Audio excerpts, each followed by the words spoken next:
வணக்கம் மக்களே, உங்கள் மிஸ்டர் இளங்கோ சேனலுக்கு உங்களை அன்போடு வரவேற்கிறேன்.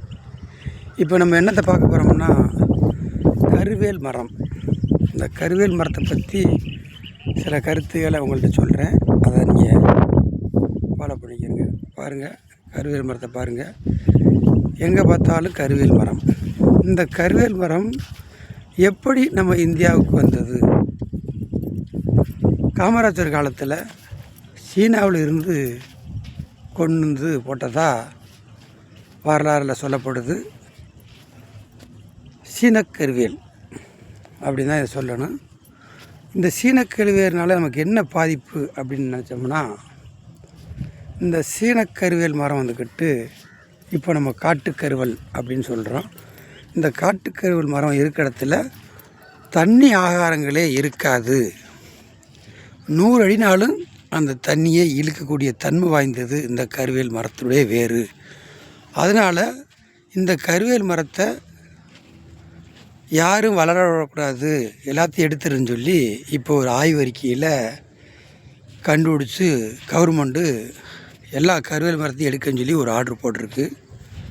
அதனால் நம்ம என்ன செய்கிறோம்னா, இந்த கருவேல் மரத்தை எங்கன பார்த்தாலும் முடிஞ்ச அளவுக்கு சின்ன சின்ன மரங்களாக இருக்கும்போது வெட்டி எரிஞ்சிடணும். இந்த கருவேல் மரம் இருக்கிறனால அந்த ஏரியாவில் உள்ள இடத்துக்கு பூரா நீர் சப்ளை இல்லாமல் உறிஞ்சி எடுத்துக்கிறோமா. அதனால் இந்த கருவேல் மரங்களை எங்கன பார்த்தாலும் முடிஞ்ச அளவுக்கு சின்ன சின்ன கொப்புகள் தான் விதத்தில் இப்படி கொப்புகளை கூட டக்குன்னு நம்ம வெட்டி அறுவடை வச்சு வெட்டி எடுத்துடலாம். அது ஒரு முன் உதாரணமாக இருக்குது. ஏன்னா வளருக்குன்னு வெட்டிட்டோம்னா அது வளராதில்ல. அதனால் சின்னதிலேயே வெட்டினோம்னா நம்ம கொஞ்சம் நல்ல பலனடிக்கும்னு சொல்கிறது என்னுடைய ஆழமான திண்ணமான நம்பிக்கை. அதனால் கருவேல் மரங்களை எங்கே பார்த்தாலும் வளர விடாதீங்க. கிட்டமிட்ட இப்போ ஆய்வறிக்கையில் என்ன சொல்லப்படுதுன்னா, நிலத்தடி நீரே சுத்தமாக மாசுபட்டு போச்சு. அந்த மாசுபட்ட நீரையும் உறிஞ்சி எடுக்கிற மாதிரி இந்த கருவேல் மரம் இருக்குது. அந்த நிலத்தடி நீர் எப்படி மாசுபடுதுன்னா, சாக்கடை மூலியமாகவும் நம்ம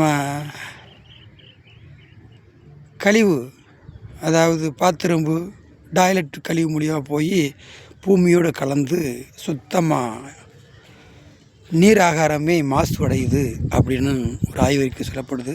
அதனால் நம்ம நீர் ஆகாரங்களை காக்கிறதுக்கு கருவேல் மரத்தை சுத்தமாக வெட்டி எடுத்துடணும். நம்ம வீட்டு பக்கமோ நம்ம தெருக்கள்லையோ சின்ன சின்ன மரங்கள் இருந்தால் அதை வெட்டி எடுத்தீங்கன்னா உங்களுக்கு ரொம்ப நல்லது.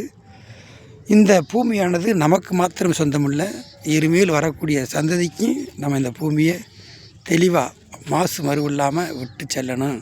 அதனால் பொதுமக்களாகிய நம்ம ஒவ்வொருத்தருக்கும் இந்த பூமியை சிறப்பாக, அதாவது தூய்மையாக வச்சுக்கிற ஒரு பொறுப்பும் கடமையும் இருக்குது. அதனால் கருவேல் மரங்களை வளர விடாதீங்க. கருவேல் மரம் 100 அடிக்கு கீழே இருக்கிற நீரை கூட உறிஞ்சி எடுக்கக்கூடிய தன்மை உள்ளதான். அதனால் கருவேல் மரத்தை முற்றிலும் ஒழிப்போம். நன்றி.